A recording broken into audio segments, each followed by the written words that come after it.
Today we are covering Caddyshack from 1980. They were just going back and forth. Like, there's that great line where he's like, "You take drugs, Danny?" Every day. Good. So what's the problem?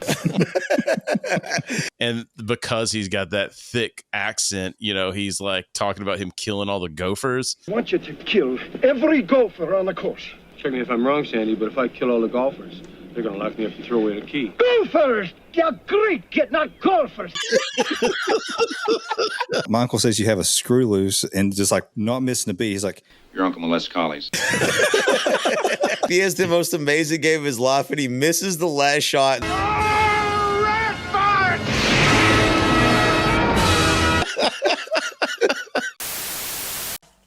4, 3, 2, 1.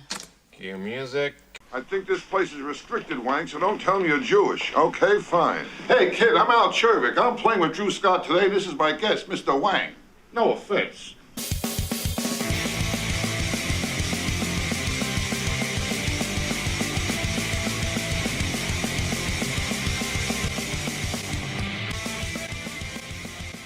Welcome to Be Kind, Let's Rewind, the nostalgia podcast no one asked for, with your hosts, Chris, Leaf, and Shadwick.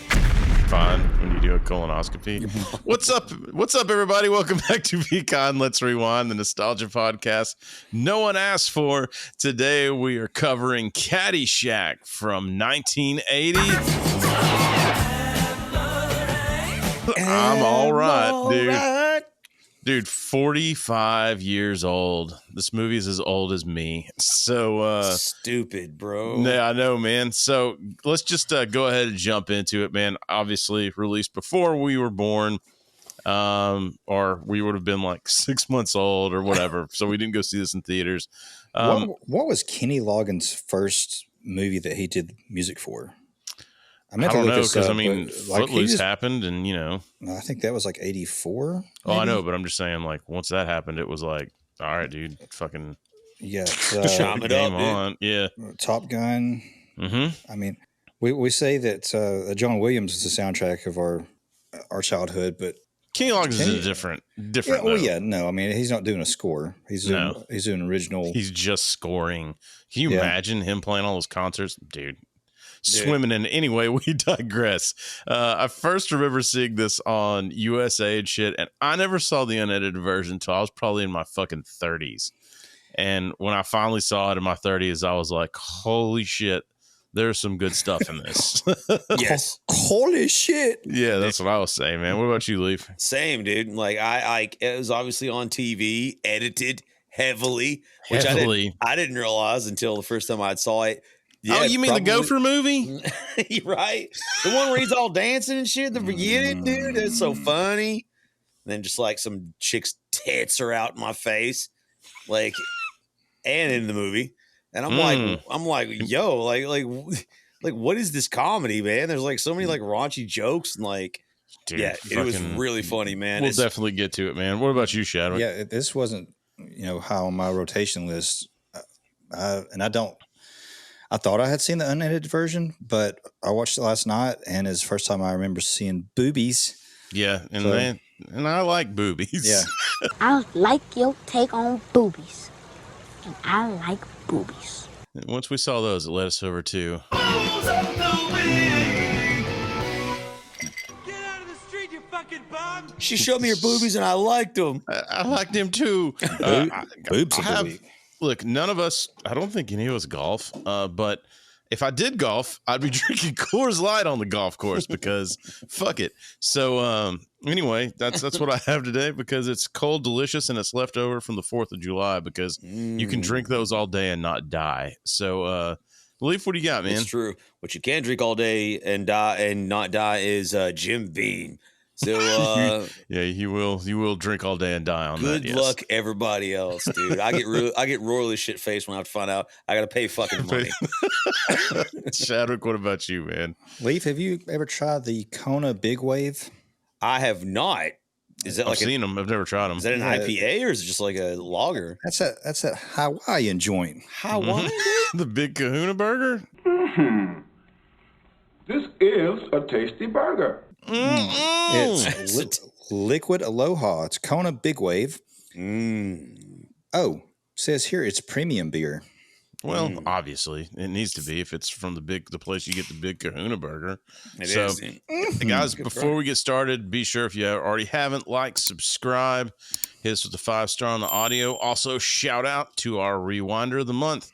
I believe this is the last one for July. So, Nick, thank you so much for all the support. I know he got his shirt and swag, so he's a happy camper, man. So we appreciate it. Continue with the engagement on social media. And guys, if you want to be Rewinder of the Month, hit us up, man. Comment on any of our posts. You can email us. You can send Shadwick a text message. His phone number's right here. In the link below. Shadwick's like, wait, what? Yeah. 555. Yeah, 555. So with that, man, let's go ahead and get over into the topic. Caddyshack. So Leaf hit us up with some boring ass facts, and then I read a book on this. So it's like on Family Guy when they're like, oh shit, is this going to be another Meg episode? It's going to be another Chris episode. So here's the clicker. No one would blame you. Just buckle up, ladies and gentlemen. I'm just here for colored commentary. Okay. Caddyshack, for the uninitiated, is a 1980 American sports comedy film directed by the infamous, the amazing, the wondrous Harold Ramis. Yeah, I didn't know that until I watched it last night either.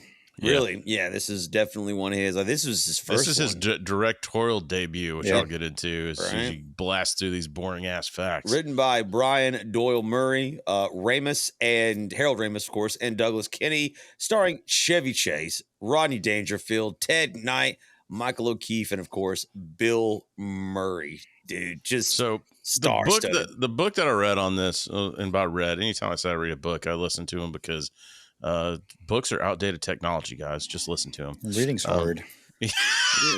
So anyway, and you should never do it while you're driving to work. You should. Anyway, it's called Caddyshack, the making of a Hollywood Cinderella story. So here's what I didn't know, because this was before our time. Doug Kenney is the dude that founded like National Lampoons. Had no idea. That dude was like, he died like shortly after this movie, like apparently jumped off a cliff or some shit. Like Happy Gilmore said. Yeah, he's into drugs. Yeah, so allegedly, I don't know the whole fucking story, but anyway, so this guy founded National Lampoons. They had just come off Animal House, and the studio was just throwing fucking money.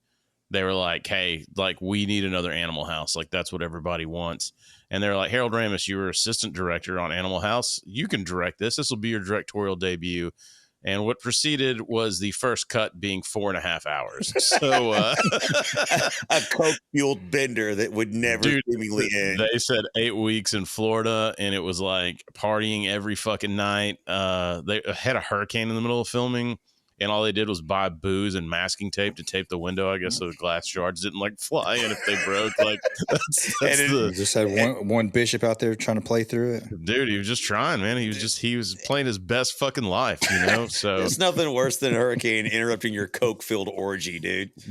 But yeah, so that's why like this movie only did 40 million, so it made a profit, but the whole thing is like the post, now you look at it's always in top sports movies of all time. It's always top movie quotes of all time. There's a lot of Bill Murray shit, Chevy Chase's stuff's in there from this movie. Has it ever been said that this was a blueprint for Happy Gilmore? No, but I noticed that when I was watching through this. Like, Kevin Nealon 100% just bit Chevy Chase's guy in this. The entire thing. With the blindfold on that scene, which we'll get to. But the the working man go into, a sport or a location where he's not welcome because they're all like stuffed shirts or whatever. Yeah. Right? It's the same thing. You replace Rodney Dangerfield with Adam Sandler. Yeah, I mean, and make him a prospective, professional golfer instead of just trying to be. I mean, even the ending, where it's a bad. I mean, a lot of it. So much of this is Happy Gilmore. When I go back and watch it, I'm like, oh, they kind of.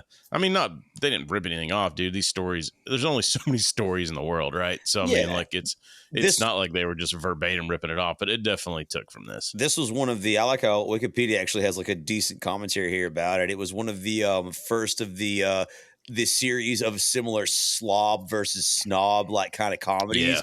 And this is sort of like a pioneering, that kind of Happy Gilmore-esque like feeling, because you have a fish out of water, right? Like sort of comes into somebody's gate kept community of whatever it is, right? Trading Places was what, 3 years later? 83, I think. Yeah. Yep. Dude, so same kind of scenario. So check this shit out. The script that they wrote, apparently a lot of weed was involved. Michael, was it Doyle-Murray? What's his Michael Doyle-Murray? Brian Doyle-Murray. There it is. Brian Doyle-Murray. It was him, Kenney, and Ramis that wrote this, and they just were smoking fucking weed, pumping out a script. This entire script changed. Like, this shit is like Die Hard. We were talking about in Die Hard that like the movie was being written. They were just like, Ramis was so big and it came from an improv background, and he was like, he had these great fucking guys of improv there. Bill Murray on set 6 fucking days. You know how many lines were written for Bill Murray on the original script? 600. Zero. He had no lines. He had no lines because they were like, they didn't know if they were going to get him or not.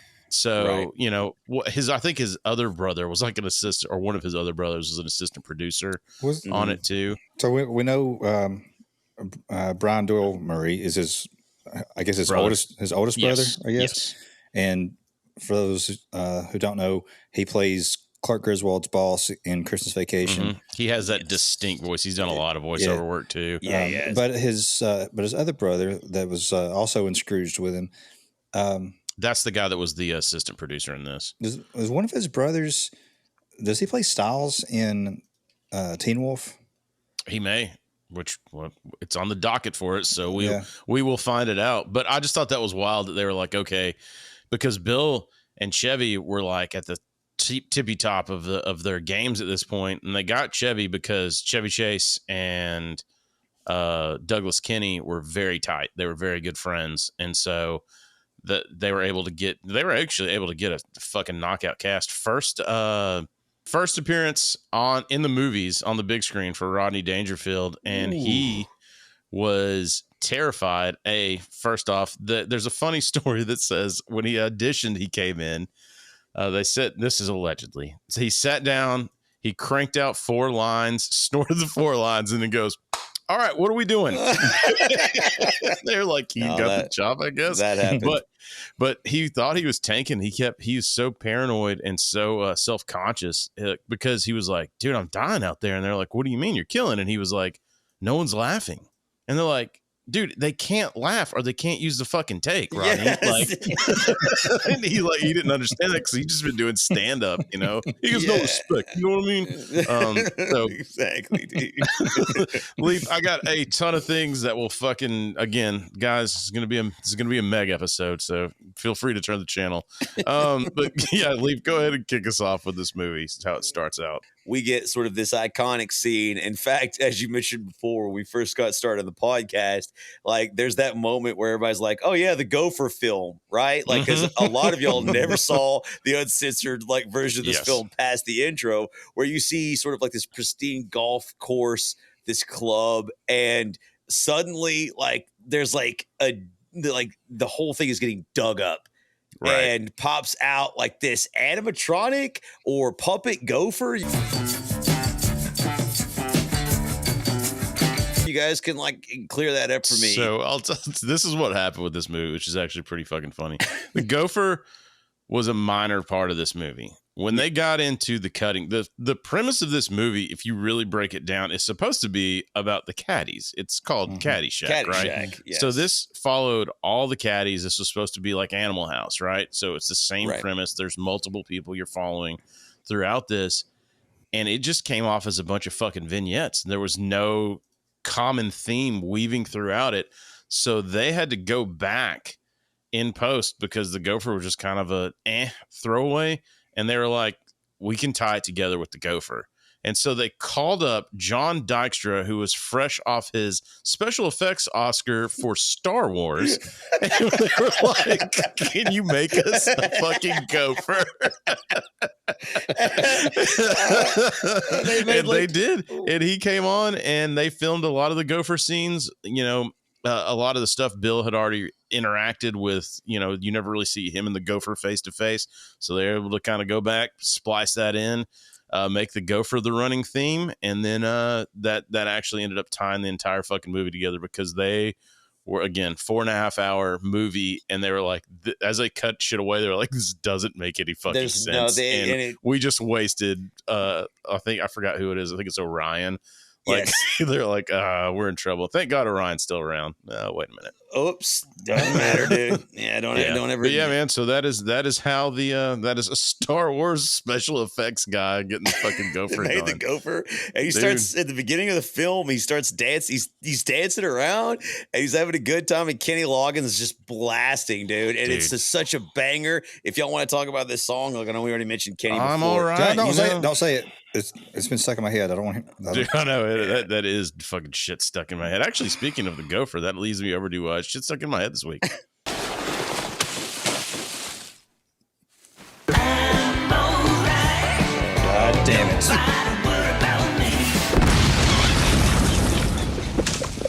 Oh my God, what did you do? He was supposed to get away. It was going to be harmless 80s fun. You killed the Gopher! He's all right? No, he's not all right. We're all going to get laid? So, shit stuck in my head this week. I was struggling on this one. Finally landed on that. Family Guy for the win, as always. Always, dude. So many good cultural moments, man. Like, so the true opening of the film after that started starts with a teenager waking up in a home of I don't know how many freaking siblings. Does he have like 10? Like 15, yeah. like brothers and sisters. I think this was kind of based on Bill Murray, right? Yes, it was. Because he was one of 8 children. Yep, he was one of 8 children. Their dad actually, I was a president of the lumber company, which they mentioned in this movie. Oh, yeah, Ty said he owns a couple.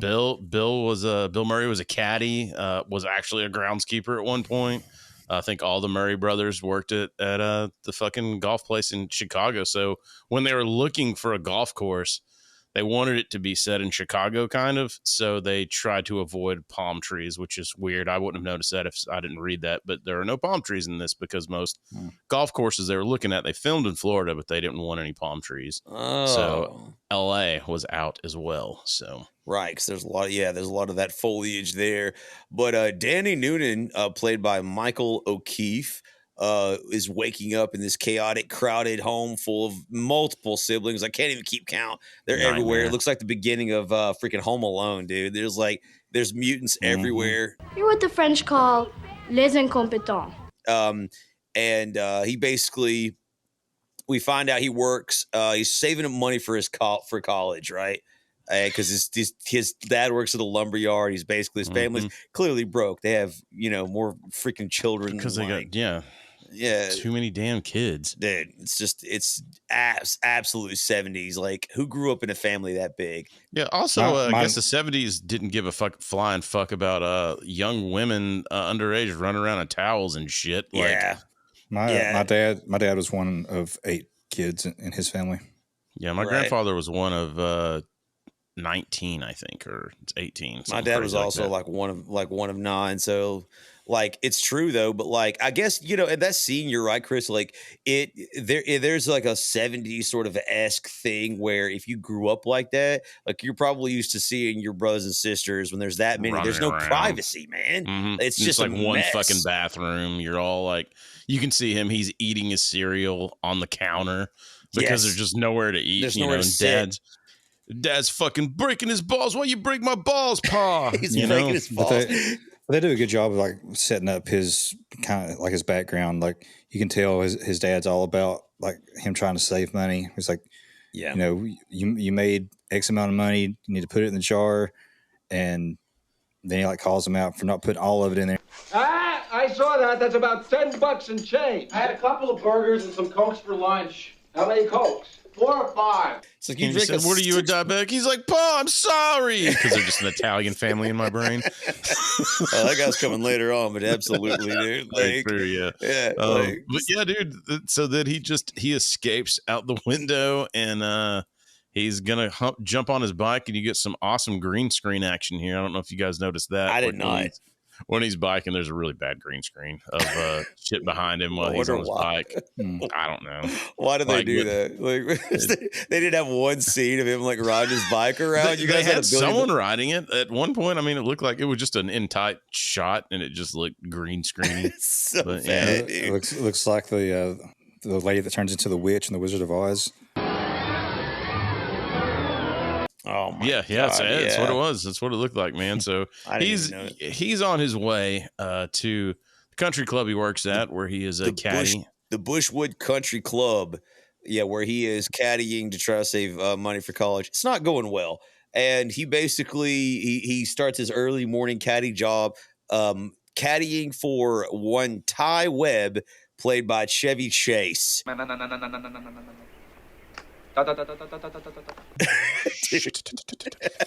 It was a rich Zen-like golf prodigy, casually playing obviously the course, and they're having like a back and forth. And like Chris said, like this is Kevin Nealon's version of this character. Harness, energy, block, bad. It's the same character. Like the guy talks all kinds of philosophical nonsense. You know, Ramis let them do a lot of ad lib in this too. So like that whole Michael O'Keefe, they were just going back and forth. Like there's that great line where he's like, he's trying to tell him like, I'm not gonna get the scholarship, and he's like, you take drugs, Danny? Every day. Good. So what's the problem? Yeah. And like that actually sets the tone for like Chevy Chase's character. Like he's just Chevy Chase, so he plays like the same like Fletch kind of character. For those of you who've seen that movie, he's just like a smart ass, like constantly. But he's trying to give like Danny some advice because Danny's complaining, obviously, and you can kind of tell there's some camaraderie there. Like they're kind of friends, but legitimately trying to find. And I think this movie's kind of a mess all over. But I think that's why. You guys pick up on how juvenile the character names are, like Dr. Beeper, Lacey Underall. Yeah. No, I mean that definitely is a hot-filled room. Let's do this. I mean, you can tell it's straight from Animal House. Like, oh yeah, dude. I mean, that's what was their bread and butter. National Anthem too. Dangerfield's character is named Cervix. Yeah, I know. I noticed that too. Yeah. But also driving up to the country club is when you find, was it Judge Smales, which is funny. Smales Mainly. Yes, Smales Mainly. Played by Ted Knight. I believe in his final performance. I believe he died right after this film was. Yeah, he was on the forever apparently on the Mary Tyler Moore Show, which I don't think I ever watched, but it was on reruns when I watched it. But he was a big get for this apparently, and he did not partake in the extracurricular activities and was pretty pissed off when people were showing up 3 hours late because they're hungover the next day. So definitely was the warden at the summer camp, it seemed. You just take that anger and use it, And he did. He did. He does great. He does great cartoony faces too when he's like super mad. Yeah, that's funny because I'm I don't know how much of a comedian he was in his acting career, but I mean he hit some really good beats. He's an outstanding character in this, despite the fact that he's supposed to be obviously the antagonist throughout the film, and he is. Immediately when you meet him, he's this pompous elitist asshat. And he sees that gopher digging up the ground and he starts complaining and whining immediately. Who's he complaining to, Leaf? It's groundskeeper Willie. Aye, sir. Very clear, sir. I'll put my best man on it. I don't know the actor's name. I apologize. His name is the Shinning. Shh. You want to get sued? Are you trying to get sued? Yeah. But I thought that was a pretty funny joke here because then the head's groundkeeper goes, you get introduced to Bill Murray, Carl Spackler. You get introduced to his character. And because he's got that thick accent, he's talking about him killing all the gophers. I want you to kill every gopher on the course. Check me if I'm wrong, Sandy, but if I kill all the golfers, they're They're gonna lock me up and throw away the key. Golfers! You're great, kid, not golfers. Lock me away forever. Like he just thinks he wants them to murder people. He's like, oh, we don't need a reason to kill gophers. Like, and then, like, which is funny because without them knowing, and I'm sure they must have pieced this together in post. They're like, okay, now we have the central plot to go throughout the episode and weave between our other tangled web of God knows what we've done on this editing floor. I just imagine just what a nightmare this was to edit. It's such a mess. Even the finished product, it's like reel to reel mess. too, man. You know, so you're like cutting shit and putting it together, and fuck that, bro. And then some of the scenes are just like don't really like go anywhere or make any sense. And like that's one of the scenes is the next one with Carl when he's talking about a story with the Dalai Lama, which is so funny. But like, dude, and this is another one that Ramis was like, maybe mention the Dalai Lama in that. He's just like, okay. And then Murray it's so funny, man. Like the way that he explains it, because the Dalai Lama ends up stiffing him. So we finish 18, and he's gonna stiff me. And I say, hey, Lama, hey, how about a little something, you know, for the effort, you know.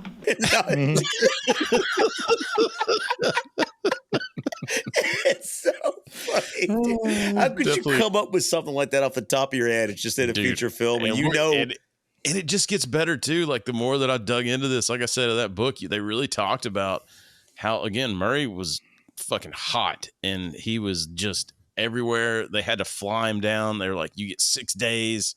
And as we find out later on, they actually ended up having to bring him back, but for one more day. But yeah, so the plot is set for that. And that funny, you get introduced to all the caddies, the caddy manager, which Brian Doyle-Murray sure as fuck made sure that he was going to, I mean, no one else would have played this character as well, though. I feel like that gruff voice and that just his demeanor as the caddy manager or whatever. It's so funny seeing him thin. Yeah. I wondered why Bill Murray went with like the stroke victim face. Like you're talking out of the shade of your mouth. Yeah. I don't know.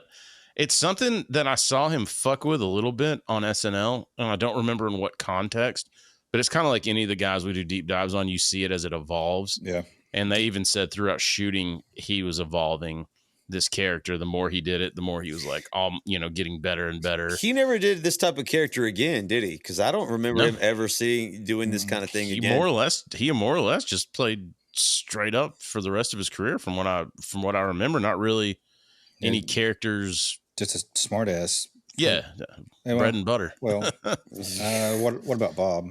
He was a little off on that. That's true. He was a little off. But that still was pretty early on. Shout out our Jaws episode. A little Dreyfus action. So baby steps. Damn it.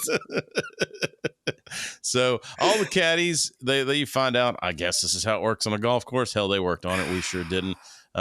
You get people who got their tee times, and so they're just fucking handing out, who's getting who, and who you're caddying for that day. Right. Yeah. So our main guy, he's gonna bite the bullet and get the judge. Everybody calls him a fucking ass kiss and all this because you find out when they're talking to him, the person that won the golf scholarship, which he's wanting to win, like they get this college scholarship, died of anxiety in class or some shit.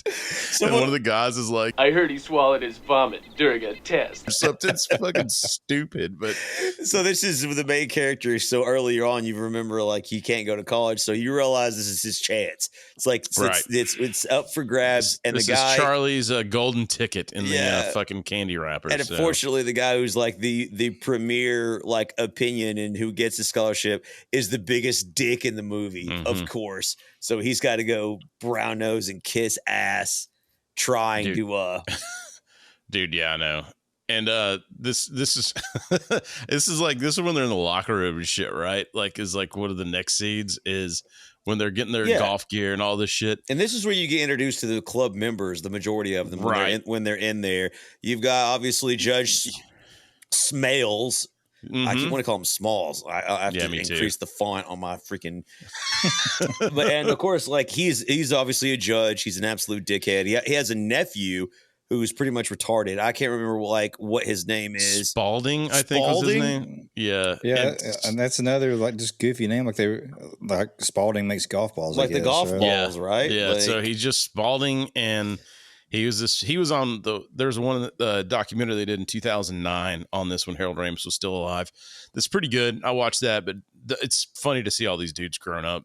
Yeah, man. And he also has a niece too. We might as well get her out of the way. Yeah. That's Lacey Underall. Lacey Underall, played by Cindy Morgan.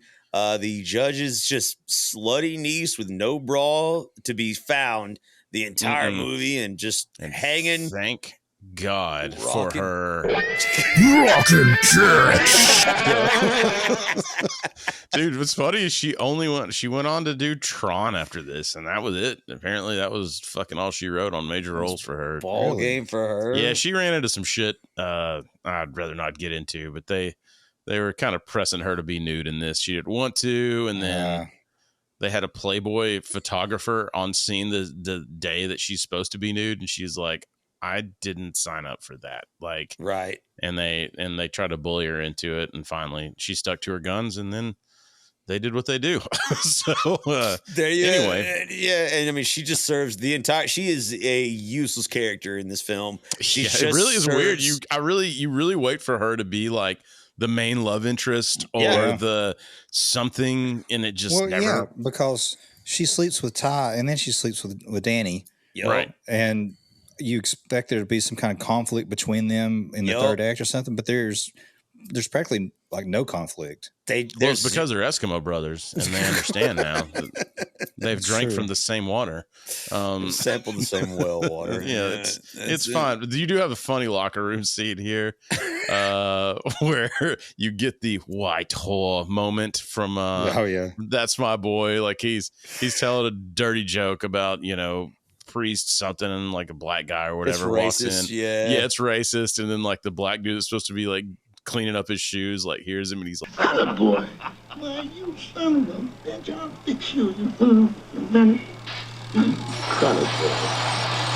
Again, went back to the well on this, and that's my boy, where she's like, "Sure you're not a Chinaman?" Oh, that's inappropriate. White whore. Also in the locker room is Dr. Beeper as Shabak mentioned, played by Dan Resin, is he a plastic surgeon or is he just like a regular surgeon? I don't know, but when he's on the phone, you hear him be like, "What? Oh, well, just snake a tube down her nose and I'll be there in 4 or 5 hours." That like he's constantly not answering his beeper for emergencies, so it's like he's like people are dying, you would assume, which is funny. And the last character is the bishop, played by Henry Wilcoxon. He's just a priest. Well, he's the one that Smales. He's the one that he's telling the dirty joke to. Yeah. That's the punchline in that scene. You're right, because he turns around and you see he's got like the priest collar. Right. He's already laughing at the racist joke, so it's like okay. So Henry Wilcoxon was in fucking 10 Commandments. Like that's how long he's been in Hollywood. He was in like apparently he did some shit in the silent film era. They were talking about on this doc. Did he play Moses? I think so. I'm not sure. Because 10 Commandments is Charlton Heston, right? Because I heard that the best round of golf scene where he's outside was supposed to be a comparison to Moses. Okay. Yeah, I'm not sure, but he definitely is in that movie. So yeah. But then we get the introduction of introductions with Shervick, not cervix. Shervick. Played by Rodney Dangerfield and his sidekick Wang. Wang, pay attention. Wang, pay attention. So y'all have like a background on Wang, right? No, actually, Nothing. I guess he's still as of 2009, he was still doing some acting in Hollywood. But he was on the dock for like 3 seconds to say, "I'm Wang from Caddyshack." That's all he said. Evidently, he and this may or may not be true, but from my research, like one article that I read, he was like in the area, and I think he was taking his daughter to like college or something of that nature, and just wandered onto the set and was like, what are y'all doing? And they just put him in the film, which is why he has no like lines. They just brought him in randomly. And I mean, again, check me if I'm wrong, but evidently he just wandered on to the set. I mean, and they it were makes like, sense because he really didn't do anything else. No, like, and he asked him, he's like, can I be in the film? And they were like, yeah. And so they just made him like this obligatory. Harold Ramis is like, pick him up. Dude, man, they were all crack cocaine, every single person in this film. Harold Ramis had a line in this too where he just kept when stuff was going wrong, because actually there was an airport near him too, so they would a lot of times only have windows to shoot shit without the sound being fucked up. And he was just like, anytime they had a wasted day, he was like, well, it's not my money. Oh, Egon. But yeah, Rodney Dangerfield struts in, fucking loud ass suit. I think this place is restricted, Wang, so don't tell me you're Jewish. Okay, fine. Hey, kid, I'm Al Chervik. I'm playing with Drew Scott today. This is my guest, Mr. Wang. No offense. Just walking in, dancing goofy ass fucking facials and shit. Like every time he's on the screen, it's just a Rodney Dangerfield stand-up special with him just going it's to what town. happened with the dailies. When they were getting the dailies on this, that's when he wasn't supposed to be super duper in this movie. When they kept getting the dailies, studio's like, yeah, more of that. He's so funny, man. And like calls out like everybody like individually as he's like walking through the crowd. I know, it's great. Do that shit where he's like, looks at the hat, he's like, this is the worst looking hat I ever saw. Well, you buy a hat like this, I'll bet you get a free bowl of soup, huh? Oh, it looks good on you, though. Oh, it looks good on you. Looks good on you. Like, does that fucking just outlandish dude? He's another one that's got cartoony faces. Oh yeah, especially where he's dancing. Oh my gosh, yeah. Again, when he did that, he reminded me of Brian. So I could tell, for dude, some reason. yeah, he did me too. I could tell you right now, though, my family, like, he was their favorite like person in the film. Yeah, it wasn't even close. Like, they obviously laughed at like Bill Murray's lines and some of the crazy stuff like Chevy Chase said, but my family, like, I don't know if you guys want to talk about like if your parents love this movie. Mine, absolute massive fans, obviously, of the censored version. My dad loved Animal House. That's like he told me that was like one of his favorite comedies of all time. Never really talked to him about this one, but I would imagine he obviously saw this if he was a big fan of Animal House. Vein. Yeah, my dad. This was probably right on the line for my dad. I know that he liked the movie, but he does not like slapstick comedy at all. So this is probably right on the line for him. Yeah, more on. There's some really clever one-liners if you watch it, though. You know what I mean? Like, you're not fast forwarding to the tits part, you know, when you're like, I know it's real different when you're an adult. Yeah. And when you're an adult and you have just all this porn at your disposal and you no longer need to pause the VCR with the wavy lines to get what you need to get. But I'll tell you, dude, that reminds me, we're going to start a VPN service. You know, it's very soon, so we can all get the porn we deserve for free. Be kind, let's rewind. USA. In this too, because you start to get Carl Spackler versus the Gopher round one, but leading up to that part, I don't know what the fuck it was. This ball cleaner gag that they're doing. Well, Bill Murray is like watching the old women, and he's just saying these like nasty, fuck, like, dude, like why do I like old grandma better? I'm looking at you. You wore green so you could hide. I don't blame you. You're a tramp. Oh, that was a good one. Yeah. Like, you know, like he does it a couple of times. It's always like the older women. They said they had like 30 minutes of footage of them saying crazy shit like that. They just let him go ham forever. Like, but it's just hidden. So it looks like he's jerking off, and then you see he's cleaning balls, but he's still saying fucked up shit about. But he's all into the older women for some reason, man. Like, and I mean, like they're 60s. They're all white-haired ladies that he's like macking on. The old blue hairs that he's all about. You want it, don't you? Yeah, and that's what I was going to ask you too, since you've like read the or listened to the documentary, Chris. Like, there's so many monologues from Bill Murray. Like, he's talks to himself the majority of the time. He has way more solo lines talking to no one in the film, if I'm not mistaken, that he does interaction. Again, they brought him on. They had him for a week, and him and Harold Ramis obviously famously worked together in a little movie called Ghostbusters a few years later. I heard of it. But they were just, Bill Murray was it. you know, he was the it guy. He was supposed to be the heir apparent to Chevy Chase because that was the whole flight path, SNL superstardom. He was the next one. And so they were just like, let him do his thing. And when and where was the beef with Chevy Chase and Bill Murray? It was before this. So that's actually why. Part of the reason, I think, they had Murray on set for 6 weeks or 6 days. He did what he did, you know, did a lot of ad-libbing. They had to bring him back because the studio goes, you have Chevy Chase and Bill Murray, which is excellent, in this movie, but they're not in a scene together. Yeah. How did you guys not get them in a scene together? So they got Murray back for a day. Him and Chevy buried it, were pros, ad-lib, played off each other, and it was fine. But yeah, they got into a fight backstage at SNL, I think a year or two earlier when Chevy came back. So Chevy.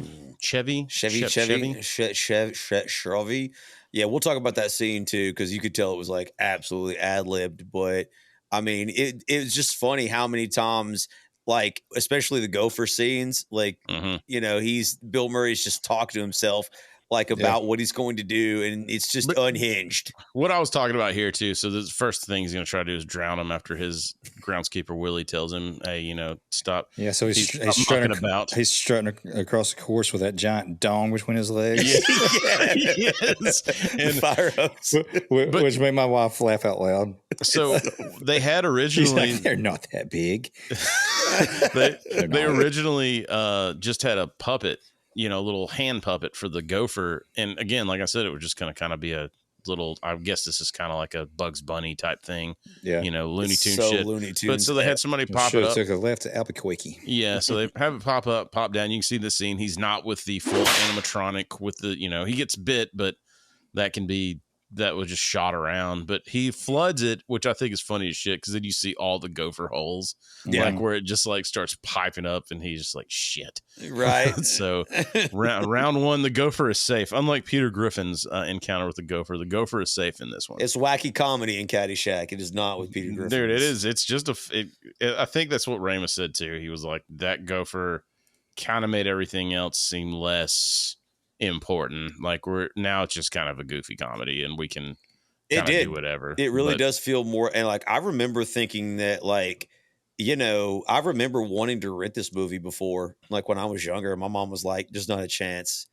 I know it's at all. And I was like, it has the Gopher. So we're as kids, we're like, yes, I was Gopher. I saw a movie. I was like, dude, it's got an animatronic Gopher.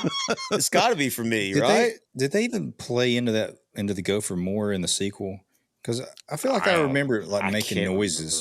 Can't even tell you if I've seen the sequel, to be honest with you. I'm sure it came on TV and I watched it, but I don't remember it either, though. Mom was like, that's not for you. Here, watch RoboCop.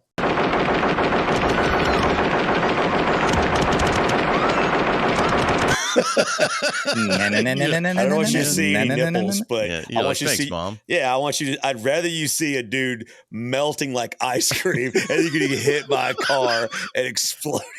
Yeah. So Danny's girlfriend, Maggie O'Hooligan, which is another one.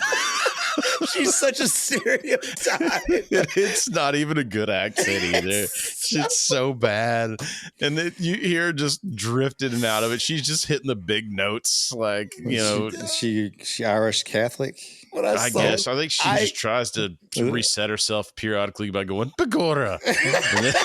Well, I thought maybe the Irish Catholic would explain the fake pregnancy. Yeah, well, that's true. Dude, like this scene, when I first started watching it, I'd forgotten she was Irish. So when I did my research and when I watched the film, I was like I heard her, I was like, wait, is she Irish? Like, I wasn't even sure until the next, like, scenes later when I saw her, I was like, was that an Irish accent? Like, what is she doing, dude? I gotta work in the dining room tonight. Come work with me. You can bust tables. They just loved her from Animal House. She was the girl that they pick up at the grocery store, I think, from Animal House that comes to the party and then gets passed out and they like bring her home in a shopping cart or some shit. The one that they all pissed on? I don't remember, but probably. Is that a real scene, dude? I don't remember. No. Oh God. Dude, dude. So like it was funny, like seeing her, but that's Danny's girlfriend. It's a lot more ambiguous as the film goes on. But they kiss, and you just assume they're dating, like boyfriend and girlfriend. And she invites him to basically moonlight with her because he's a caddy, obviously. But he can pick up a few extra dollars if he goes and serves bussing tables, serve butter and do whatever, right? Like at the evening. She's like, you refill their drinks, and sometimes they drop their fork, and you pick up their fork. And he punches her in the eye. She's like, so that's the kind of fight it's going to be. You son of a bitch. Yeah, it's so fucking bad. But so that's what we get to see. So now we get to the But to I the like it dance. too. Yeah, we get the banquet or whatever this is. I'm not even really sure. It's like a banquet / dinner at the country club where all the pros and everybody who's obviously like, and again, it's still the snob versus slob like comedy, right? You have the separation of elitists, like the people that are invited to the club that have money, and then you just have like the workers, right? Like the slobs. I got a question. Are we supposed to know or just, I guess, assume that Ty sleeps like in a villa at the resorts? I guess. I'm not sure. I can't remember if he mentions They always call him, in anything I've ever watched or read, they always call him a millionaire playboy, but they never really directly say. I mean, he says he owns like 3 lumber yards or 2 lumber yards or something. But he lies about everything, so you don't know. Well, his dad was the co-founder of the club with Smales. That's that's about the only fact that you're sure of. So he's got generational wealth, I assume. Right, like Bruce Wayne. Shout out our Batman episode. I'm just going to shout out a bunch of episodes throughout the rest of this. It's going to get worse. Rodney Dangerfield fucking times 10 in this scene, and it is amazing. He does have a great line here that I thought was good. So I tell you, when Mona died last winter, I said to myself, Al, if you keep busting your hump 16, 20 hours a day, you'll end up with a $60 million funeral, you know? Yeah, man. You should party all the time. You should. Cheers. Cilantro. Cheers to fucking stud, man. To Maggie O'Hooligan. Cilantro. You fill the water glass. You replace the butter. He's just throwing money around. What does he say? He pisses the chef off. He said he's had... Tell the cook this is low-grade dog food, all right? And here, take this for yourself, okay? Shit, I had better food at the ball game, you know? And it cuts, and it's like, it's basically dog food quality, is what he says. Yeah, it's what it just cuts to the chef, and he's like, got a That's cleaver. dog food. Yeah. It's gonna He's murder ready to him. fucking kill him. Dude, and this is where you get that iconic dance scene where he just throws an assload of money at the band. And you guys, take some more lessons.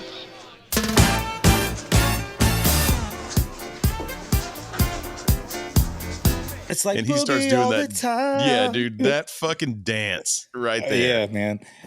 Dude. And this reminds me, you guys remember, I think it was Scary Movie 2, maybe, where all these like rich, stuffy people, there's having a little like dinner party or whatever. Someone's playing piano. Now this is the real shit. Shake your ass. Watch yourself. Shake your ass. Show me what you're working with. But Bitches ain't nothing but hoes and tricks. Well, to Chris's point, though, like, he has so many funny one-liners, like, in this scene, dude. Like, he sexually harasses Smales' wife. He cuts in on Smales' wife, and he asks her if she wants to earn $14 the hard way. Before he does. You're all right. You must have been something before electricity, huh? I was about to say, does anybody want to save it? Because I've been going back and forth between that and a couple others. I ended up writing 3 down, so I have 3 to choose from. So, I got one specifically that we accidentally picked from this. My wife and I, who's much younger than I am. So I'm ready for that. But I knew you guys might pick. Chevy has some really good roasts too. Yes, like we haven't even gotten into some of his. It is funny too because you get Ty Webb like. He shows up. Everybody's like, "Oh shit!" Finally, Lacey Underall is giving him the fuck me eyes. Yeah, it's some women just have fuck me eyes. Do I have fuck me eyes? You have give us the ring, my precious eyes. Dude, I think that's just her eyes. She says it in conversation with him, man. Dude. Dude, that conversation is pretty fucking hot. I'm not gonna lie. Like when she's out on the deck, when she's talking, he's befuddled. Let's leave it. Yeah, at least his response. Yeah, but that shit is great. He's like stumbling over his words, and then it's like, you get the Gopher shot, which obviously, Chadwick, I'm sure you noticed, this is obviously shot during the day, right? Like this is a filter. It wasn't even a good filter. It was just bad. You're just trying to get it done. You do have Bill Murray's character yet again trying to murder. This is round 2. He tried to drown the Gopher. It didn't work. Now he's just got a rifle with a big flashlight like taped to it. And he's going to shoot him. And like, again, you get another crazy monologue of him talking about what he's going to do to the Gopher. I smell varmint poontang. And the only good varmint poontang is dead varmint poontang. And just it's literally he suffers from severe psychopathy. It's obvious, like he's crazy. And he goes to try to hunt the Gopher down yet again, shoots at him, misses, the bullet ricochets off and nearly hits. And it's a fade to black, like a nothing burger. So they don't hook up that night. I think they hook up the next night, but you get the Caddy Tournament is the next day. I always thought it's weird in a movie, a fade to black in a movie is fucking weird in between scenes. Yeah. It does feel strange. Feels like a commercial break is what it feels like every time. But they go to the Caddy Tournament. So now cue the medication for dry skin that could cause I don't know, any number of symptoms up to death. Yeah, exactly. Like that's a commercial it's watching. But like the next day, it's Danny's got a chance now if he can win this tournament, because the judge told him it doesn't really matter about your grades. Winning that tournament's kind of the big thing to get that scholarship. Yeah, and why he's sucking up to him. Yeah, I knew you were going to do that joke. Shout out our Breakfast Club episode.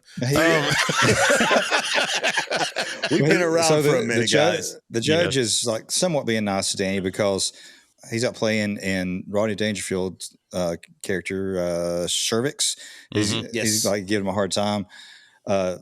His club slips out of he gets pissed. He gets pissed and throws it. And throws his club. Yes. But then Danny kind of takes the rap for it. He's like, hey, I'm sorry, I should have told you those grips are a little slick or whatever. Because the club hit somebody. Yeah, it's a woman. Yeah. She's like unconscious, and he generously offers to pay for their meal. Yeah. Right. I mean, dude, what else do you want? You know, it's so what I think is funny too, like throughout that, which we skipped over a little bit, but like Rodney Dangerfield is the party on the golf course. 4. That's a fine shot. Oh! I should have yelled 2. Like he's doing that kind of dumb shit. He's playing Journey on his fucking golf bag, which has a keg in it too.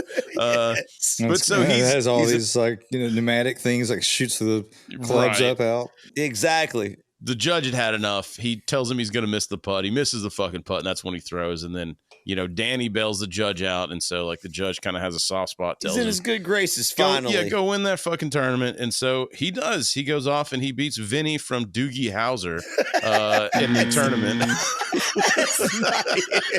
Thank you. I was trying to figure that out all night. That's who we all think he is. He's not, but that's who he is in our head. That's fucking Vinny from. The actor's name is Scott Columby, and he plays Tony D'Annunzio. Yeah. Hey. Well, I ain't paying no 50 cents for no Coke. He also reminded me of the Asian guy on The Last Dragon, his buddy Johnny. Oh, all right then. Then I'm going with you. If you go, I go. Okay. Okay. Didn't want to. Dude. He wanted to learn or master art of fighting without knowing how to fight. Yeah, right. Exactly. Yeah. That's kind of what it was. Shout out our Last Dragon episode. Yeah, Last Dragon. But dude, he beats him. By the way, Danny has I don't know if I just don't know shit about golf other than Tiger Woods, but like his swing's pretty fucking about Tiger sweet. Woods. Tiger Woods is mathematically the most faithful man on the planet. Shout out. He always presented himself as a golfer. Yeah. You're telling me that He's a golfer by day and he lays down with ladies by night. I don't believe it. I don't believe it. I don't buy it. I don't buy it. So yeah, so he's boy, how else would you celebrate? Also, it's funny too. After he wins the tournament, Judge Smales tells him, "Hey, I'm having a little party at the yacht club this Sunday. I'm christening my new sloop. What are you doing this Sunday? No plans? Great. How'd you like to mow my lawn? Huh? But he does at the end. He's like, when you're done mowing my lawn, you can come and like show up to the party. Right. Well, and so this is his chance to get in with the elites, man. Danny's really excited. He may be getting the scholarship. He's finally getting a break because at the beginning of the film, remember, he talks to Ty, and Ty, he's like, dude, I like, how do I break out of this funk that I'm in, dude? Like, I've got nothing. My grades aren't any good. Mm-hmm. He says, my dick don't work. He says, he goes, I have to go to college. Danny, this isn't Russia. Is this Russia? This isn't Russia, is it? Nah. I don't think so. Fucking Chevy Chase again, just fucking genius. But how's he go to celebrate, Leaf? Dude. He goes and has the grossest sex scene, the beginning of the grossest sex scene in the entire film. It's so nasty. He goes and like, he's trying to like.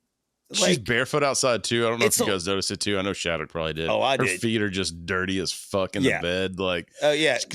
I rambled. Let me say it for those who haven't seen it.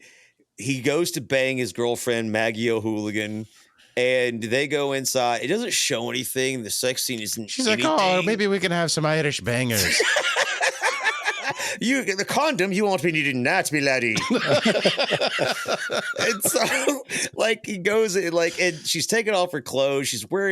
She looks like she's wearing boys' whitey tidies, man. Yeah, like, and her feet are dirty, and they're like kind of like making out or whatever, and then it just like sort of like fades away. But the whole time I was like, no, like I don't need. What is this point of this scene, dude? That's not a girl you want to hook up with.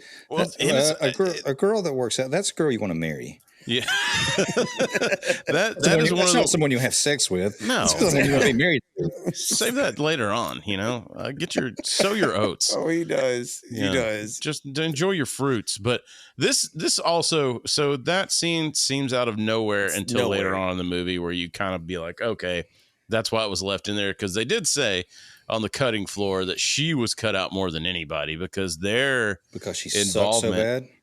No, it's just their involvement was supposed to be, I think, because Murray, Chase, and Dangerfield, as they just exploded on the screen, they were like, I watched no room for you, honey. I watched a couple of clips, and Harold Ramis said in the beginning when he started this movie, we've already sort of hit on it, but he himself said that when he started to make the movie, he wanted to make a movie about caddies. But then when they hired,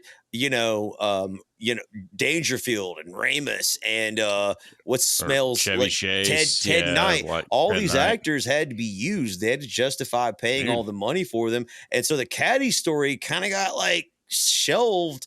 Like to the side and again, a little these bit. are top dudes at the time too. They're top dudes now. They were top dudes at the time. Yes. So you gotta. But this scene here, I think it's funny because it took me about 3 times to pick up that because you talk about the class separation. Yes. It says caddies swim from 1 o'clock to 1:15. They gave them 15 minutes. 15 minutes in the pool. Because of the tournament, they let the caddies come because this is like the caddy tournament day. They were able to play golf, so they let the caddies come and to swim in their pool for 15 minutes at the club. Minutes. And it is just an absolute mix of thuggery versus elitism. It's the Fort Oglethorpe public pool. It's Harrison Bay public pool. It's every public pool ever. We went there a ton as kids, and we fucking loved it. We greased up a watermelon like Danny DeVito said on Always Sunny and threw it in there. And you ever play this game? You grease the watermelon up, you throw it in the pool, everybody goes crazy trying to grab it. They can't grab it. People can't get the greased up watermelon. I would take my son, when he was young, and he was like 5, 6, 7 years old, and there would always be a bunch of other kids that were right around his age, maybe a little older, that would always like want to gang up and try to like take me under the water. Oh, really? Yeah. So that was always fun for me because all you have to do is grab a little kid by the side of his head and push.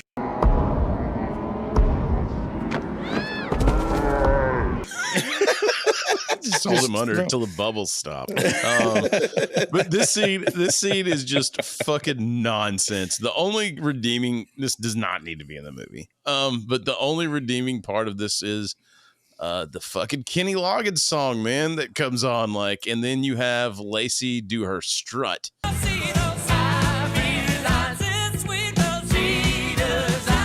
In her high heels at the pool, as no one does, right? Have you ever seen anyone at a pool in high heels that was not by your request? No,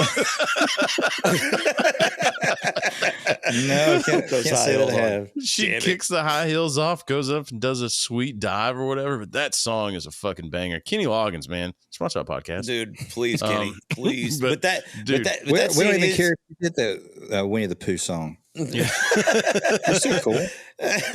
But that scene does sort of like it, like does further sort of like that same narrative. You have like that fancy country club. The caddies all come running in, wreck the place. Like girls are just, their tits are out. Like the tops come off. That one little kid, like somebody's bathing suit gets taken off of a dude, and he's wearing like a jock strap for some fucking reason. For some reason, I think that was before HD, so I think maybe it was supposed to be he's naked and it was a flesh colored.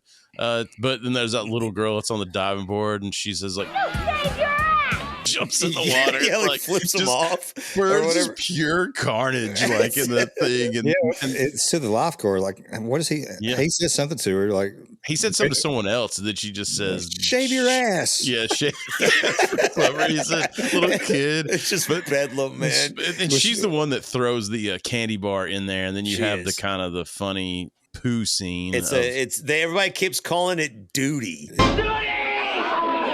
Yeah, was she Lil Marie from Rocky? Screw you, creepo. Yeah, screw you, creepo. But they have the baby Ruth in there, and I mean, I guess this is fun comic relief. They do the whole. I think a lot of people. I don't want to skip past the scene like completely, because I honestly. Jesus Christ. Shout out our Goonies episode.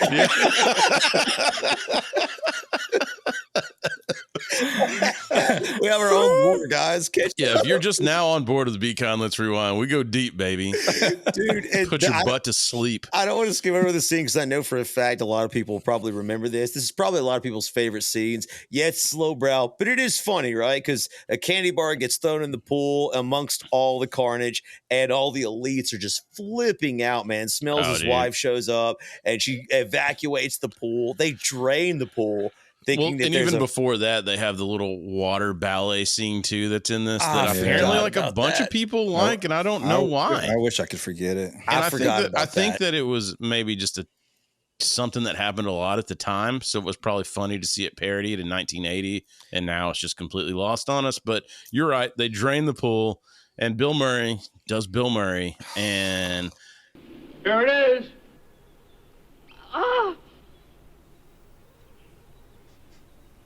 It's no big deal.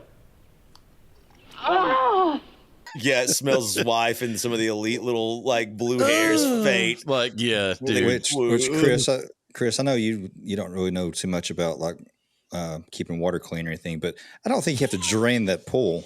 Actually, I'm pretty sure that used to be. I don't know if that still is. Used to be standard protocol in pools. Really? Yeah, public pools. Yep. We are. I mean, either that or it was urban legend, because that was the whole thing. That was it. I remember Harrison Bay. They told us that at like some private parties, or people that had pools and shit. That was always like if someone poops in there, it was always a story. I remember somebody pooped in it and they had to drain the whole thing. So it's like it's considered like a biohazard. It's something that chlorine couldn't really take care of. It could. Yeah, no, you could scoop it and just dude. What do you know, dude? You'd have to shock the shit out of it. But well, that's what I was gonna say. Chlorine and shock, like. No, I'm telling you, I'd get it clean. I'll tell you. Now, your skin may be bright white when you're done. But I look like powder, dude. Yeah. Now, if this is a watery shit, that's different. That's different, yes. But I don't know, man. I think for some reason that was a good out. That was not nice, sir. Did you eat baby food? Did you notice that cadence too when Chevy Chase is talking to him when he's putting the blindfold on, and it's the same cadence from the Kevin Nealon psychiatrist or whatever. Yep. Dude, so fucking funny. But anyway, yeah, man. So they drain it. Bill Murray takes the bite. The fucking blue hair faints. And then we move on to the next scene because why the fuck not? Now we're going to the christening of his we assume Dinghy. There is no way that you'd be able to use that fucking line that many times. I just stopped putting the clip in, dude. I'm like, how could you always get a chance to use it? What is this? Like, I guess we're talking about like a lot of like movies, a lot of boating, water and boating. Like this one happens. So we get to the christening of this guy's dinghy. Shout out our Tommy Boy episode. This is going to be Caddyshack : the shout out episode. I'm literally going to start putting clips of us like soon. It's coming soon, you guys.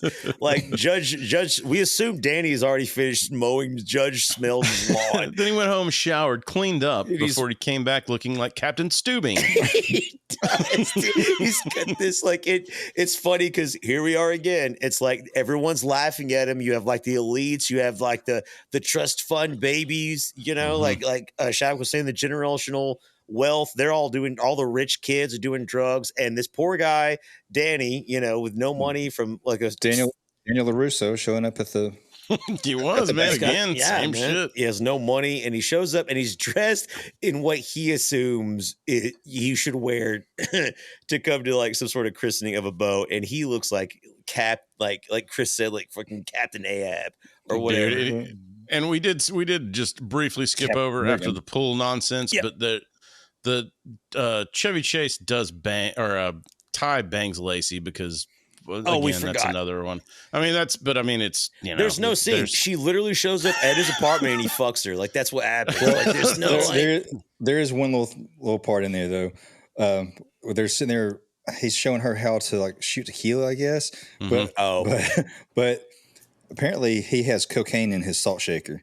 Yeah, so, like, he pours on his arm and then just sniffs it and then throws a shot over his shoulder. So what's funny about that is, surprise, surprise, Chevy Chase was not getting along with the actress that plays Lacey, and they had gotten back and forth at each other. Apparently, I love him, but I've not heard great things about him, at least back then. But so they're finally just trying to like get them to where they'll do the scene together. Like everybody's calmed down. She didn't know they were filming yet. And so you can actually see at one point she starts to break a little bit after that because she's like, these motherfuckers are filming. And she said she knew it as soon as like Chevy like snorted the fucking salt. And something. So I'm going to have to do a Be Kind Let's Rewind first. I got to take a shit. What the fuck? I don't want to shit myself. No. It comes with free diarrhea. All right, so let's pick it up. So the christening of his quit playing with your dinghy.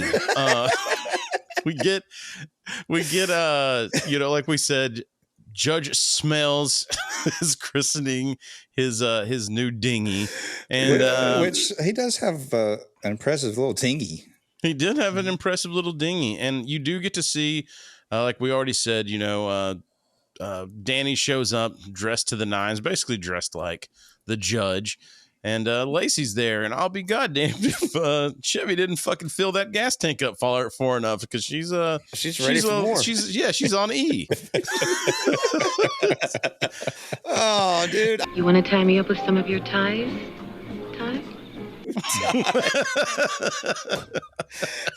She almost couldn't be less clever. She's just like, beg me, please, dude. Yeah, like, and we're like, we will oblige. So yes. And so did Danny. He was immediately like, let me think. He was immediately like, you know what? I'm all about this. I'm so excited. And of course, we can't have any scene with Judge Smales without Rodney Dangerfield's character now. Dude, one of my favorite lines is this, where he's like, "Hey, my buddy. And he's in a yacht, like a modern yacht, like really far away. And as soon as he sees him, dude, he like pushes the like. It's the whole derp. Like nothing goes right for this guy. His wife tries to christen it with the bottle. It breaks the fucking part off the boat, and you love to see it because Judge Smales is a fucking dickhead. So everything that happens bad to him, you're glad, but you're right. Like he can't It's pretty derpy and it's funny, but then Rodney Dangerfield just calling all kinds of like he's like, I'll drive, and then he's just a fucking 100% havoc in the water, running people over. Yeah, dude. He calls the jet skis the Hell's Angels, like runs over them. You just see dudes flying off their jet skis for no fucking reason. Dude, he's so funny, man. He is so funny, dude. Which I started to think like when this whole scene's happening, I'm like, this was a fucking high dollar shoot. This had to have been a lot of money. There was a lot of stunts. This goes to Harold Ramis, like, that's not my money. He's like, we want an action scene. We don't have enough actual like action. So speedboats are like ramping through the air. People are crashing. And he finally pulls up to Judge Smales' dinghy, and he just sinks it. He drops anchor, and I love it too because he almost hits it, and he's right there until you think it's that whole like, you avoided it, and then like he hits the drop anchor, and it goes right through his fucking boat. Hey, drop anchor!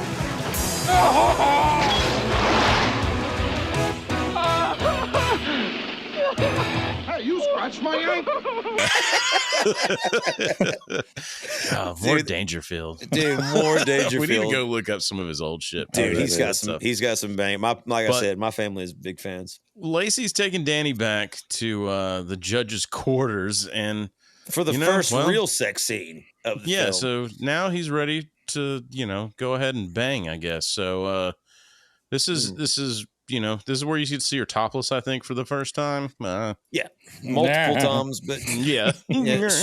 So she's naked, and they're just like rolling around in the bed. Like, I mean, the scene goes on for a minute, and that's your gratuity. That's your Animal House. Like, so was that not supposed to be in the movie per her, or did she finally agree to it? Or no, she agreed to it. She agreed, but they were trying to get like. One of the co-producers or co-directors was trying to get Playboy there. He really wanted to like launch her career, but she had told him like, I don't mind doing nude. Like, that's fine. She was like, I don't kind of want to do Playboy though. Like, let me give this acting thing a chance first, maybe. He was quoted.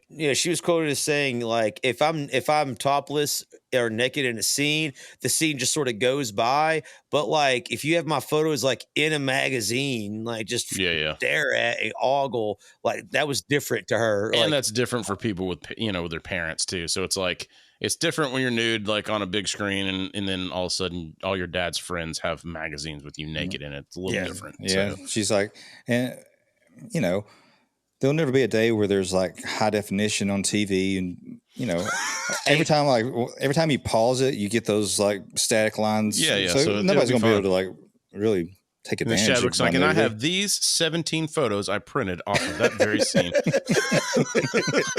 At 14 kilobits a second, dude. Man, shout out our AOL. 21. Shout out Back to the Future episode. Shout out Back to the Future episode. God, dude.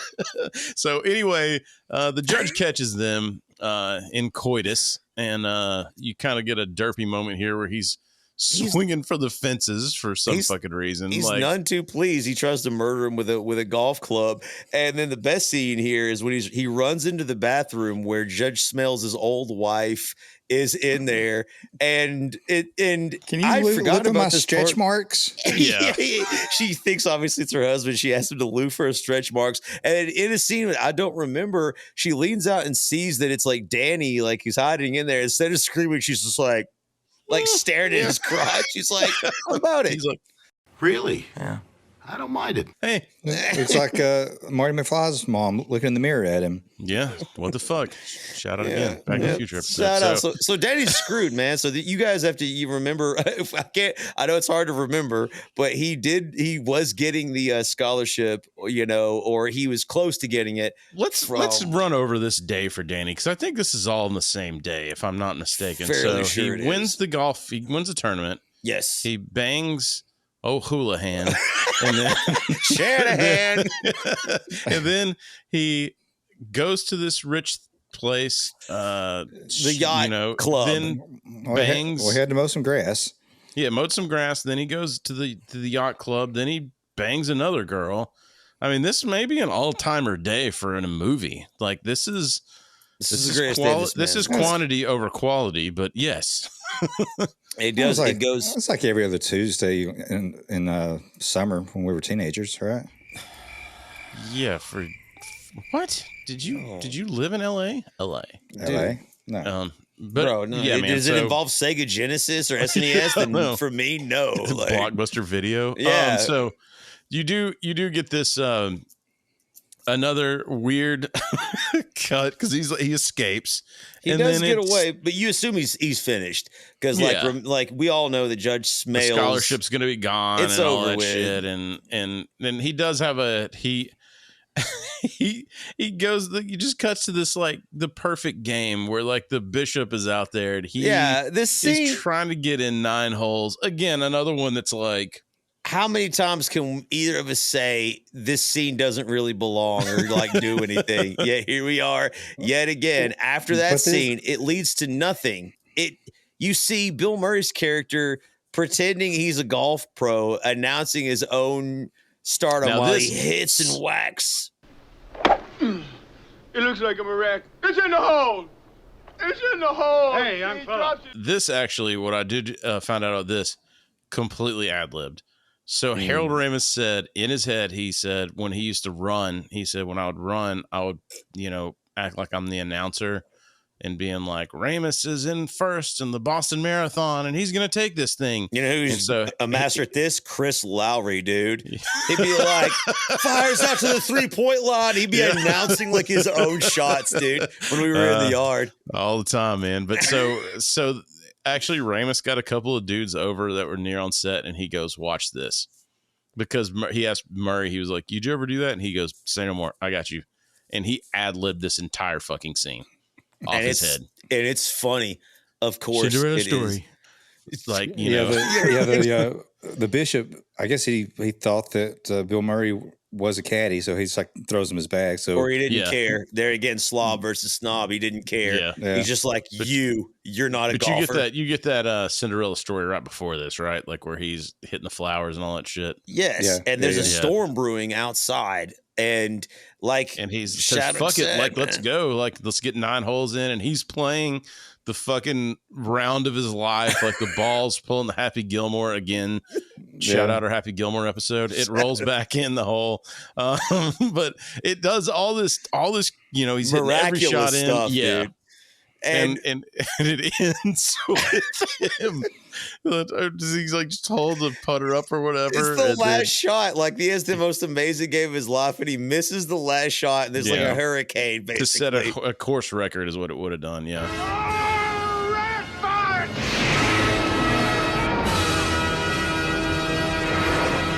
The funniest part about this scene is the music to me. There's this crescendoing, dramatic music. It's almost religious in essence, right? Because obviously the guy's a priest or a bishop. And it's so funny until it ends. And like as he's getting smited and struck down.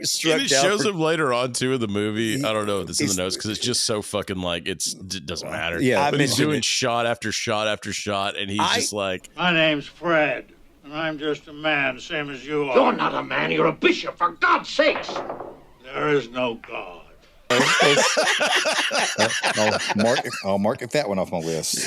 Yes, dude. Bro, that's so funny because like I thought he died. Like even when I watched this movie, I was like, I always told people that scene in Caddyshack where he gets electrocuted and dies, and no one ever corrected me because I could promise you. I always thought he died too. I didn't know it was until I watched it last night. Yeah. Same here. I always thought that he got killed, but the reason is when you do see him later on drunk, you can't recognize him. He's not wearing his collar. He doesn't look the same. His hair's disheveled. He's hammered. Yeah, he's hammered because he almost set a course record. It is just fucking that just set him off his path of righteousness. He lost his faith, and he's an atheist now because of his golf game. He's actually the guy from The Great Outdoors that's been struck so many times in the head.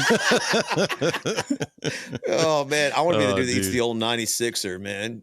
Dude, in The Great Outdoors. Speaking, like you said in your notes, man. Speaking of storms, you find out why we actually had to sit through that gruesome sex scene earlier, because it turns out that it mattered. Yeah, his Irish his Irish love toy is pregnant. So yeah, basically Maggie O'Hooligan is crying, and she's coming into the Caddyshack, and there on the bench sleeping it off is Danny.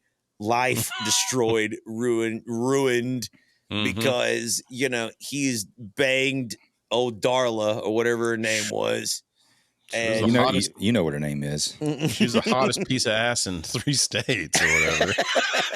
Shout out to our American Beauty. Oh, Lacey. Oh, stop. And so what happens is he's like, he tries to complain to her, right? He's like, listen, he's like, I've stepped in it, man. I've been a douchebag. And this is supposed to be like his semi-girlfriend, but like their relationship's sort of ambiguous. And then she's like, I'm late. And he's like, what are you talking about? And she's like, I'm pregnant.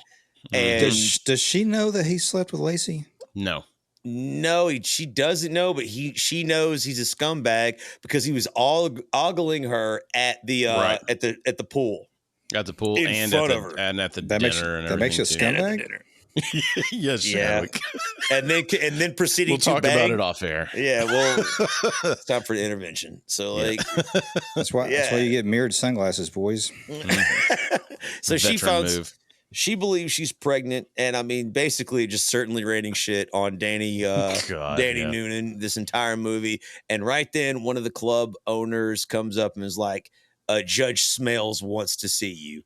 Yeah, and this is another one of these funny Looney Tune slapstick moments where the lamp is in the eyesight of Judge and him, and this is stuff that's this is so funny. Like, to me, it's when you see him like getting more frustrated, and then he snaps. Right, that's the funny part. But I've seen so many desks set up like that too, where there'll be a chair that'll be like inside of like a lamp or something they have on their desk. There'll be like 2 or 3 chairs, but one of them is like, so if you're in that chair, it's impossible to make eye contact, which I guess millennials love. We don't. We would like to make eye contact so I can tell if someone's lying to me. So, but yeah, he flips out, but he's surprisingly like, let's put all this behind us. He's still a little sore over his dinghy, and he's mad that like he knows that like that caddy could sort of ruin his reputation, and Smales' whole thing was that his membership to that golf club is like his life. Like that's all he cherishes. That's all he cares. That's why he hates not Robert Downey Jr. Rodney Dangerfield's character so bad is because he's ruining the one thing in his life that he loves. Right? Isn't that's that weird too? Like, because I run into people like that like their entire life is work, and I don't mean like work like this that's fun. I mean like regular 9-to-5 shit, and they're like so passionate about it, and they're always like, you gotta make the sacrifice for this job or whatever. And I'm like, what the fuck happened to you as a child, dude? And they're like, I sit down at their desk and I can't make eye contact because I got a fucking lamp in the way. They grew up with nothing, probably. Yeah.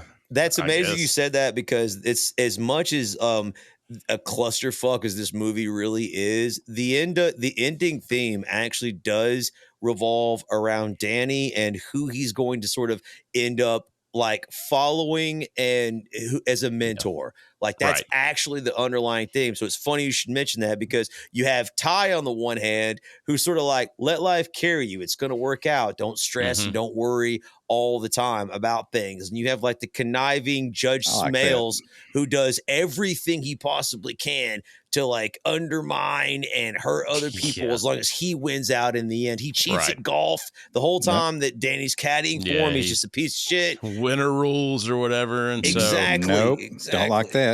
Yeah. So now you have Danny's he's offered Danny a scholarship. He's just like, just keep your fucking mouth shut. Basically, like Leaf said, let me have my club. and my dignity. Don't let everybody know my niece is a whore. Like, and so he's like, sweet, I got my nice scholarship, and so we can move on to the next scene, which is the tensions boiling over finally between Dangerfield and Knight's characters here. Yes. And they're both, I don't know, Rodney, I forgot what he says, but he's fucking going in and being funny as shit, and Judge has seen enough. And he made fun of the club. That's what set him off. Yeah, he said that's where you get that weird scene where he's just like, this club sucks, and then Judge Smales is like, like he can't even say the word. That's because the club is everything to him. He's like, how dare you insult the club? Dangerfield's like, I don't even want to be a part of your stupid club. This club sucks. And they're at it. They're actually like come to blows. They're like strangling each other. And right then in that moment, two old dudes, man. Two old dudes golfers fighting. And as they pull Judge Smales off of Dangerfield, he literally adjusts his ties like, right it up. No respect. I don't get no respect here. I know. And I was like, I heard that. I was like, hell yes. Waited for that moment. For younger listeners that don't know, that was Rodney's fucking entire comedy routine. Oh, I don't get no respect. No respect. Dude. My girlfriend says, come on over. There's no one home. I go over. There's no one home. Dude, so good. But Ty the breaks day after up. when I was born, the doctor called him on. He said, I'm sorry. You pulled through.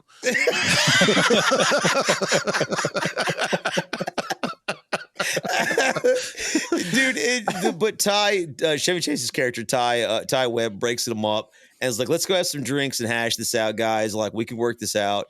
And Dangerfield's character proposes a golf tournament for money, basically, a golf and game. He's been betting the entire time. The like, whole he's time. throwing money. He's like, and they keep saying, the judge is like, there's no betting at this club. There's no betting. And then you find out, of course, like, there is betting, and he has no morals. Yes. And when it comes down to something that he wants to get rid of Dangerfield and to humiliate him, Judge Smales agrees into a duos tournament.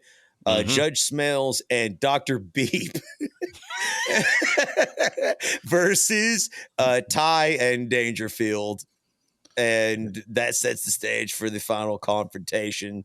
And then this is actually pretty good editing though at the very end of this, because you are building to a crescendo finally. So then it cuts to Carl, Bill Murray's character, with these plastic explosives, and he is just Bill Murraying the fuck out of this with this character acting. And he even does where he bites the head off like it's a fucking grenade or some shit. He smashes. Dude, he's got plastic explosives that are made to look like other woodland creatures because the gopher would be friends with these. And so when he gets close, they'll explode and kill him.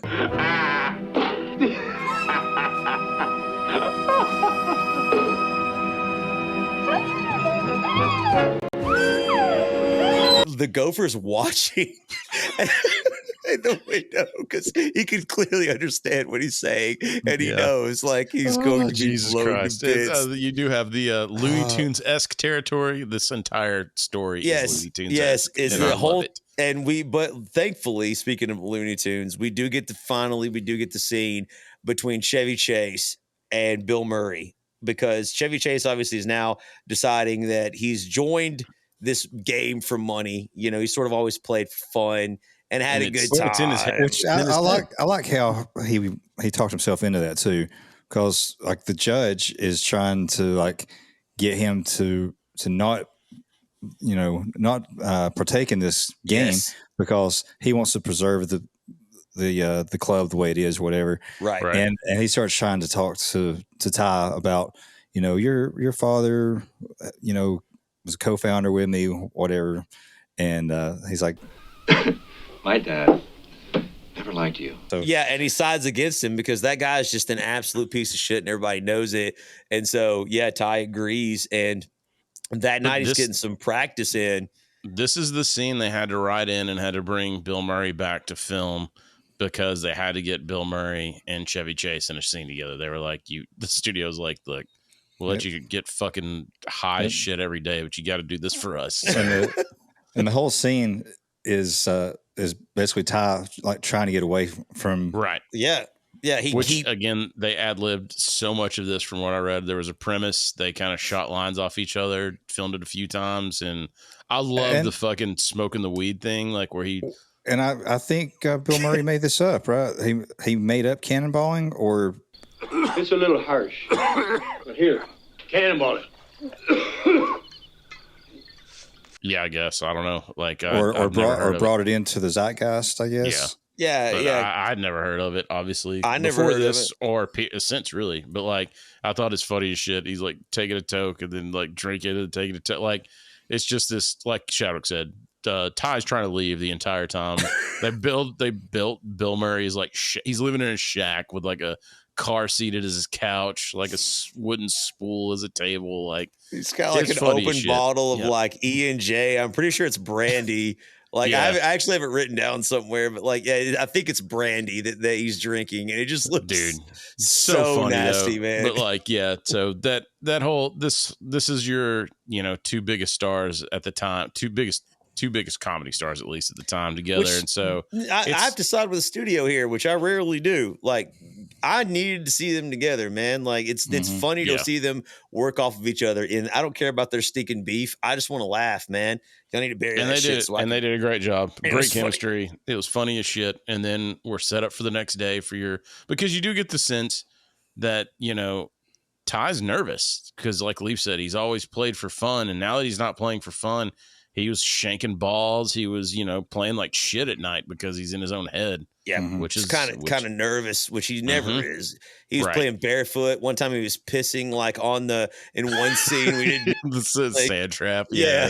He was like urinating in it. So he shows up the next morning. He's like driving his car when he pulls up, and him and Dangerfield together. Yeah, and of course the judge is like giving him hell about having the car out there. But did you guys not think like Chevy Chase slams his hand in the car door? Let's play golf. Don't do it. I didn't do that. Did you not think that was going to be like, oh, I can't play now? Right. Yeah. And I think it was just a throwaway comedy thing. I absolutely did think that. That's just fun. You're supposed to laugh about him closing his fingers in the door, but like you said, Shadwick, I was like, how's he gonna play if his fingers are broken or if he's really hurt? Yeah. Like, it's just again. I didn't do that. I didn't do that. Yeah. So you do get the round of golf starts, and it's a fun, like Dangerfield's playing like shit. I still don't really quite understand how fucking a doubles tournament works in golf. If it's just combined score from both, I know some are select shot. I don't fucking know. I don't care. Anyway, I couldn't give a lesser shit. Yeah, same here. So like they're going back and forth. Dangerfield is playing like shit, Mr. Cervix, and he's playing terrible. And then in the middle of all this, Carl is setting up the entire fucking course to be blown to fucking smithereens. After this goddamn Gopher. And as we learned earlier, the Gopher's in on it now, so he knows what's happening, because that's what Gopher. Dangerfield's character, I love this. He fucking fakes an injury. Ow! Oh, my arm! It's broken. And to try to get out of the bet because he's gonna lose. Yeah, and the whole time he keeps increasing the wager too. Yeah, like so it's like up to like 80,000, I think, or something crazy. Or was it? Yeah, and 40, so like it's 40 until the very end. Yeah, so it's 40,000. So he gets hurt, quote unquote. The doctor says, "Well, I guess it could be a fracture. I guess you forfeit." And they're like, "Well, let me pick a replacement." And so steps in Danny to step up, kid. This is the judge doesn't want Danny. He's going to take everything from him if he steps up. And he's like, fuck it. He's like, that's where me and Ty are Eskimo brothers, and I'm doing this. And that's what I said about earlier. That's where he decides the kind of person that like he's going to be, right? Like he's not going to suck up to get whatever he wants. He's going to err on the side of doing the right thing and screwing over this Judge Smales, who's evil, who cheats, and is just a terrible person all around. He's like, I'm not going to side with the side of evil, which is ironic because earlier when he's trying to convince Danny to take, when Smales is trying to convince Danny to take the money or take the scholarship, he asks him, are you going to err on the side of goodness or on badness. Right. He asks him, so he sides against him at the very end of the movie. And so it builds up to this final hole, which, just to set up the behind the scenes on this, obviously the golf course was not very fucking stoked on this. They can't blow up a goddamn golf course. So what they did is, in between fairways, there was like an open area. They built a fucking mound, and then they just rigged it with explosives. And they're like, look, we get one shot at this. And so they were like, okay, so to play the scene out, they've got it, like I said, behind the scenes, they got it set up, ready to go. Danny's got this putt. If he sinks it, then they win. If he misses it, the judge wins or whatever. And he putts, and it does the Tiger Woods lip move. I'm sure everybody's seen that video where the ball just hangs on the lip, which, by the way, they had to have paused this video for that thing to be hanging on the lip like it was. Yeah. There, dude. But anyway, so it's on the lip. Then the explosions go off. So they put too much juice in these fucking explosions, apparently. And so, like, that's why it looks like fucking a cockalypse now, like, just blowing up behind them. So big. So dude. much so. Remember, they're near an airport. Allegedly, a plane phoned in, like, and called in and said that they saw where another plane had gone down. They thought it was another plane that had crashed on the golf course and exploded when they went by. So good on Harold Ramis for having this one shot where Brian Doyle-Murray is still watching the ball. Yes. Like, as all this is going on, he's like the referee or commissioner over this thing. So he's still watching that ball. And then, of course, it drops in. It drops in after, and you have the whole Gopher running, and from the explosions and everything, and it's great. I guess Ramis was mad at Danny because he said that Danny was also doing the same thing as Doyle-Murray. He was looking at the hole, and then Ramis is like, "We just blew up an entire fucking city, and you didn't react to it." And he's just like, I was supposed to be focused on the ball. And he was just like, so I tried to pause it and see, and you can actually see that he is, everyone else is like, holy shit. And he's just staring at the ball or whatever too with Doyle-Murray on that. But I think that adds to it because he's like, fuck, is it going to drop in or is it not? So anyway, means everything, right? It drops in, he wins. And then Rodney Dangerfield says, hey, everybody, we're all going to get laid. Just play the Family Guy clip again. We're all going to get laid? Well, I mean, he just made $80,000, Yeah. So he's going to pay for everybody to get laid. I guess that's what it means, man. Which so $80,000 nowadays would be $312,000. Yeah. The judge doesn't have that. So he says we're all going to get laid. Everybody celebrates. The Gopher pops up, and you know what? He's all right. I'm all right. Don't nobody worry about me. Don't nobody worry about him. And the song plays, and you get the little fucking Gopher dance, which I'm going to put a video at the end of this. I videotaped my dog Phineas sleeping, and he kind of looks like the Gopher in the face a little bit. So I'm going to play I'm All Right over that.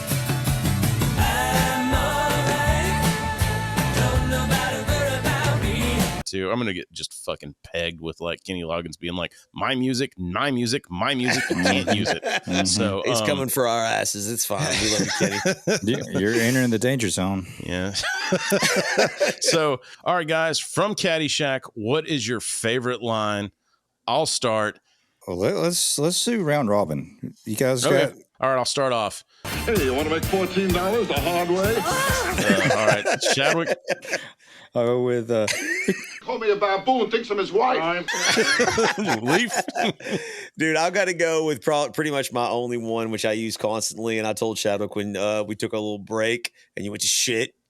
We got, dude, the part where Smales agrees to go double or nothing right before Danny putts. And like Danny's like standing there kind of staring at him. He's like, well, we're waiting. And he has that like cartoonish look. I still use that. Again, it's a throwaway. I still use this very day. I almost used it. If it wasn't, it's too long to put in. There's like a 1.5 Family Guy clip where they're parroting Star Wars. They're like nodding to each other. Yeah. And it goes on. And then as they do that, after a minute, it's just the clip of him. And he's like, well, we're waiting. We're waiting. So The other one of the other ones I have is unbelievable. Thank you very little. Yeah. Very good clue. I'm going to do 3 here because it's all pretty much in the same scene. Starts off with Lacey and Ty outside of the banquet when she's like, "Would you like to tie me up with your ties?" And he's like, "Let's pretend we're real human beings." That is a Shadwick line. And then they go to his apartment or villa, whatever it is, and she says, "My uncle says you have a screw loose," and just like not missing a beat, he's like, "Your uncle molests collies." I got one more. I got from that scene. Okay.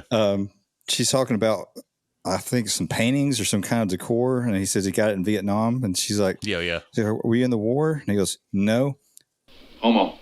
And he goes, "I'm feeling much better now." Yeah. The last one I have on my list is I smell varmint poontang. And the only good varmint poontang is dead varmint poontang. I think. Bro, like you could pull so many lines from Danger. Like any of Dangerfield's lines are good. All of Chevy's lines are funny, dude. It's the whole movie's full of really good one-liners, man, and funny scenes. It's a mess, and like I managed to pull and salvage some sort of overarching like theme about the caddies in Caddyshack. Yeah. But I mean, no one really cares about that for the most part. We all watch it just to laugh. It's the fucking Gopher movie, and it's good, dude. Yeah, the Gopher, man. I'm just saying, like going back again, doing the research that we always do. We put in the work, driving cabs at night, all those fun things. But like we just come to find like an appreciation for these kind of movies, I think, on these rewatches where you're like, I get where they were going, but there's so many comedic gems that are just like, this ends up being just like a one-liner fest if you want it to be. It really does. It's just with Chevy, with Murray, with Dangerfield. It's fucking great. So it is, man. Everybody should watch this one if you haven't seen it in a long time or ever. It's worth a watch. Watch it uncensored. It has those things that we're not allowed to see anymore. What are they called? Boobies. Yeah. Oh, you mean no fun? Yeah, exactly, man. And jokes. So like I said, guys, go watch this. Go find it. Buy it. Whatever you got to do. Hey, I just want to say, shout out our Caddyshack episode, dude. Like, it's a banger, man. So with that, guys, lead it over to our Norm Macdonald clip of the week. Like everybody else, I was shocked. You know, I was like, hey, wait a minute. Are you telling me that Tiger Woods, the $6 billion man, the greatest athlete in the world, the super handsome, charismatic guy, you're telling me that guy likes to lie down with ladies? I don't buy it.